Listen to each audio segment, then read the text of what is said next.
আমরা এখন শিবের মাথায় জল ঢালতে যাচ্ছি। এত বৃষ্টি প্রাকৃতিক দুর্যোগের মধ্যে দিয়ে আমাদের স্পেশাল গাড়ি, এই আমাদের সদস্যবৃন্দরা, আমরা স্পেশাল গাড়ি, এত বড় গাড়ি আমরা বুক করতে পারবো স্বপ্নেও ভাবতে পারিনি গাড়ি। এই দেখো আমাদের সব স্পেশাল ব্যক্তিরা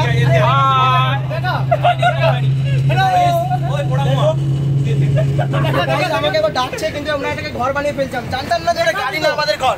এই দেখো এইখানে সবাই मौसम कितना खराब है। ये मैं हूँ, मैं आपको पहली बार आज तक कोची, ये मेरा फर्स्ट एक्सपीरियंस है। ये देखो मेरा साथी है, देखो इसका नाम है राजा साहब, इसका नाम है छोटा माती, सॉरी बड़ा माती, ये है छोटा माती। खिलो दिखाओ, ये है हमारा चंदन मास्टर, इसको देखो हमारा बॉस खास लोग। এবার শেষে আমি নিজেকে দেখাচ্ছি, এটা হলো আমি। দেখো বাইরে আমাদের প্রাকৃতিক দুর্যোগ খুবই খারাপ, অনুভব করে নাও প্রাকৃতিক দুর্যোগটা কেমন। আমরা সবাই যাচ্ছি এখন তারকেশ্বরের মাথায় জল ঢালতে, সরি জল তুলতে। প্রথমে জল তুলে তারপরে আমরা জল এনে বাঁকে করে জল এনে তারপরে আমরা জল ঢালবো। সবাই ভোলে বাবার নামে একবার স্মরণ হয়ে যাক, বম ভোলে বম ভোলে।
না থাক।